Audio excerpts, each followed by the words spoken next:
Hello, friends, and welcome back to Stories About Entitled People. Let's kick things off with a tale of workplace drama and a coworker who truly tests patience. In a small office, Carl manages to bend all the rules, working from home while leaving his teammates swamped with tasks he conveniently avoids. But before we begin, best way to support our channel is to leave comments, like, and subscribe with a turned-on bell so you don't miss the new video every single day. Here we go. Carl's work-from-home privilege, the loud revenge of an office phone. Carl, one of my coworkers, works from home 3 days a week and on-site 2 days. None of the other members of our team are permitted to work from home, yet management won't make him work on-site 5 days a week like the rest of us. He attributes his inability to be on-site all 5 days to childcare and travel costs, yet many of our team members deal with the same problems and manage to be on-site 5 days a week, every week. Semi-frequently, he'll attempt to explain why he must work from home because he's unable to be on-site on the days he's expected to be. There's always something going on, a plumbing emergency, a sick child, or an appointment, the dentist. Our manager won't take action to help Carl because he lacks moral character and only wants to be everyone's friend. Carl is therefore disliked by everyone on our team. Certain squad members have expressed that they don't see him often enough to be able to select him from a lineup. Due to the fact that Carl and I share an office and responsibilities, I bear the brunt of this. In order to make the distribution of labor as equitable as possible, I'm rather rigid, although the balance is never really equal. Since I can't stand to let the phone ring, I end up handling the majority of the calls and managing practically everything that's on site, including some extremely time-consuming mail responsibilities. The phone does indeed go to Carl if I don't answer, however, it rings for a while before switching to his work cell or mobile. It worked for a time when I pressed management in recent months to ensure Carl was on site on the days he was supposed to be. He did, however, call in ill twice on those days, once during the Easter vacation and once during the UK school holiday, known as half-term. Everyone can't prove he wasn't ill, of course, but the timing was strange. Additionally, on the days when Carl worked from home over the Easter holiday, his work cell phone unexpectedly stopped working, leaving him unable to answer any calls. Management did not require him to be on site, even though he did not have a working cell phone or work mobile, and it did take some time for a replacement to arrive or to be set up. I had more than 2 weeks to answer every call and complete the vast bulk of our task due to a combination of these variables and Carl's annual leave. Carl was curt and unrepentant when I questioned him about how unjust this whole situation was. To make matters worse, Carl had the gall to say that he needed to find a better job because he was being treated so unfairly when he was next on site, after I overruled my manager to make him stay on site till he had a new work cell or mobile. I had to do everything I could to keep from rolling my eyes. Here comes the retaliation. Carl was working remotely yesterday. IT put new phones in each office yesterday. They're not the most user-friendly phones, and the instruction booklet provides very little information about how the phones operate, so I asked my friend to explain things to me, including how to adjust the ring volume and tone. Additionally, I was assisted by an IT friend in setting up a PIN for the phone, which restricts access to the phone's configuration to those who know it. I depart on Monday for a 3-week vacation. Carl will be present on site Monday and every day while I'm on vacation. Higher management will be monitoring to make sure he's present every day. I'm going to change the ringtone to the most obnoxious one I can before I go on Friday. I'm going to push the volume up as loud as I can. Only I will know that I'll be using a pin to secure everything after that. The sound of the phones ringing at maximum volume practically echoes off the walls based on my testing. I was waiting to start looking for a new job until after the extended break, so I'll be doing so when I get home. F you, Carl. To explain how and why Carl gets away with all this, let me say that my manager's a pushover who merely wants to be everyone's friend. I'm not sure why higher-ups don't try harder. Perhaps this is due to the fact that workers are highly protected and hard to fire. It can occasionally take years to fire problematic staff. A number of problematic employees are currently able to get away with far too much. One of them's a woman who bullies everyone, and another's constantly absent due to illness, which causes them to miss work considerably more often than they are there. Oh boy, Carl sounds like the office headache no one signed up for. Between his endless excuses and that magic bad luck of being sick during holidays, he's got the art of avoidance down to a science. When you get back from your well-earned break, the job hunt feels like the best move. Why waste energy in a place where Carl types and weak managers rule the roost? You deserve a workplace where effort and accountability actually mean something. For now, though, let that ringing phone do the talking. And our second story. Leaky faucet, leaky wallet.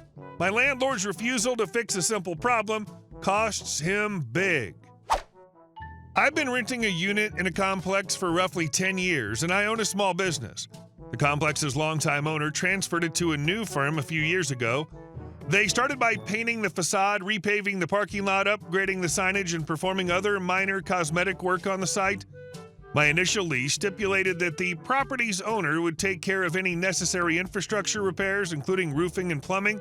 Since it was ultimately his property, the former owner believed that he should be in charge of that. My AC unit lost electricity while some of the modifications were underway. Since the repairs were made throughout the winter, I was unaware of it. My company doesn't require heat, so I only use air conditioning in the late spring and early summer for just a few months. We don't use an HVAC system at all.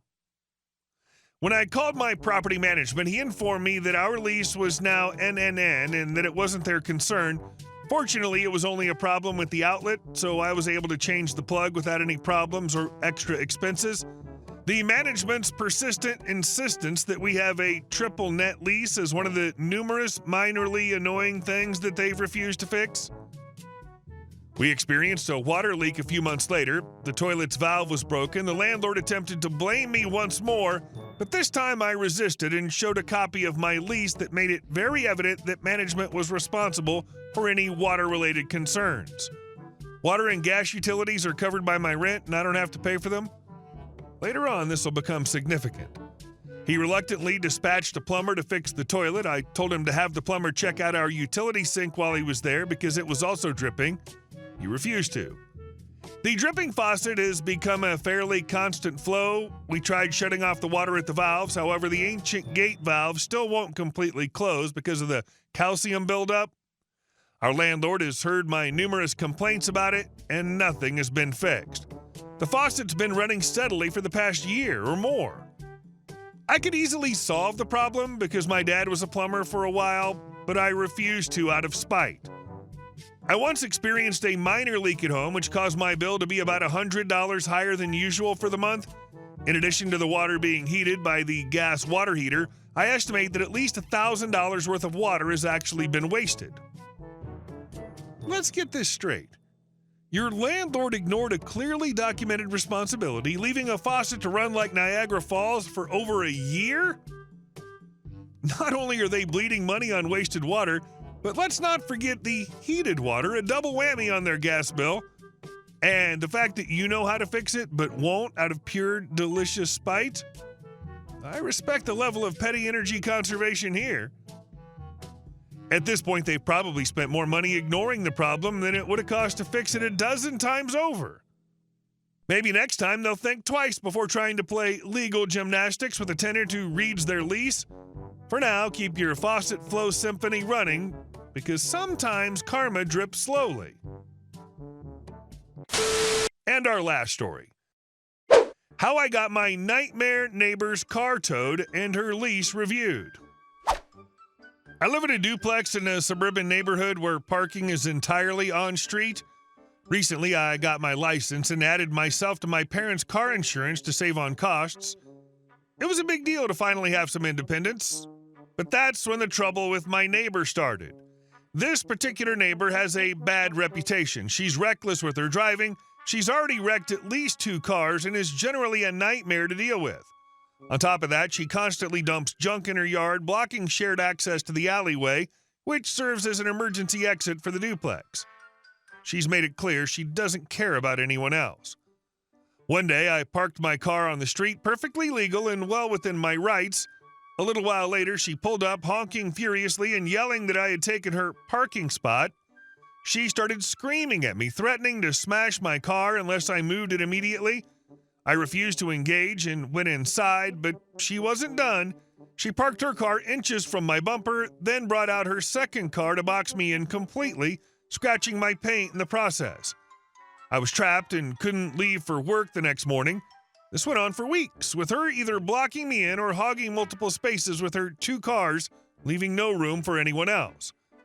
Here's the thing, I own my home, and she rents hers, which means I have priority for parking in the designated residential zones. She doesn't. After weeks of her nonsense, I'd had enough. I ran the plates of her cars through the public DMV website and checked the registration. Sure enough, her second car's registration had expired months ago, making it illegal to drive or even park on public streets. This was my chance. I called the city to report an abandoned vehicle, explaining the situation. They opened a case and referred it to law enforcement for follow-up. Meanwhile, I also reached out to her landlord, reporting the mess she'd made in the shared access alley. After inspecting the property, her landlord wasn't happy and informed me they were putting her lease under review. In the meantime, she must have realized the heat was on because she moved the unregistered car to a nearby lot, still on public property. I reported it again, this time with photos and timestamps. The city acted quickly, tagging the car with a warning notice stating it would be towed and impounded if not moved within 48 hours. Today, I woke up to see a tow truck hauling her car away. Alongside the impound notice, she's now on the hook for over $2,000 in fines and fees. To make things worse for her, the landlord has served her with a notice for violating her lease terms by blocking shared access and causing issues in the neighborhood. Safe to say she hasn't tried to mess with me since. It feels good to have a little peace and quiet again, knowing I don't have to deal with her nonsense anymore.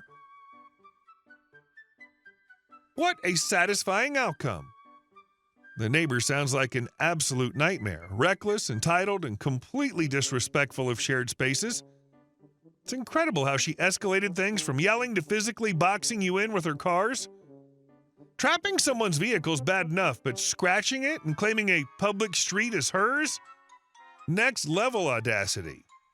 You turned her weapon, her cars, into her downfall without ever stooping to her level of aggression. This is a masterclass in standing up to bullies using the system. Enjoy your hard-earned peace. You more than deserve it. Hey guys, thank you all for watching the video. I'll see you in the next one.